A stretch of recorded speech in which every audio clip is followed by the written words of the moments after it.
স্বাগতম প্রিয় শিক্ষার্থীবৃন্দ, আজ আমরা একটি জ্যামিতিক সমস্যা এবং সমাধান নিয়ে আলোচনা করব। সেটা হচ্ছে এখানে আমাদের x এবং y এর মান বের করতে হবে। আর এই জিনিসগুলো দেওয়া আছে AD সমান 5, BD ইকুয়াল 3 এবং DE সমান 4 দেওয়া আছে। এখন আমরা ADE এই ছোট ত্রিভুজ সমকোণী ত্রিভুজ থেকে পিথাগোরাসের সূত্র অনুসারে আমরা AE-টা বের করব। AE 5 square plus 4 square equal 25 plus 16। তাহলে এটা থেকে আমরা পাচ্ছি 41 স্কয়ার রুট অফ 41, অর্থাৎ এই কিন্তু আমরা এই 41 স্কয়ার রুট অফ 41 পেয়ে গেলাম। এখন আমাদের মেন টার্গেট হচ্ছে x এবং y এর মান বের করা।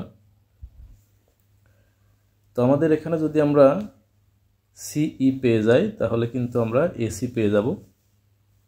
তারপরে আমরা বড় ত্রিভুজ থেকে নির্ণয় করতে পারবো x। এখন যেহেতু DE এবং BC সমান্তরাল, সুতরাং আমরা একটা উপপাদ্য থেকে পাই 5/3 ইকুয়াল রুট 41/y, অর্থাৎ ত্রিভুজের যদি কোনো বাহু সমান্তরাল একটি বাহু আমরা নিই, সমান্তরাল রেখা নিই, ওই রেখাটি ত্রিভুজের অপর বাহুদ্বয়কে সমান অনুপাতে অন্তর্বিভক্ত করে অথবা বহির্বিভক্ত করে, সেই সূত্র থেকে কিন্তু আমরা ওটা লিখেছি। এখন y সমান আমরা পেয়ে যাচ্ছি y ইকুয়াল 3 রুট 41/5, অর্থাৎ y ইকুয়াল 3.8418। এখন কিন্তু আমরা x এর মান বের করতে পারি। তো বড় ত্রিভুজ থেকে অর্থাৎ ABC, তো আমরা ABC ত্রিভুজ থেকে পিথাগোরাসের সূত্র এখানে অ্যাপ্লাই করতে পারি।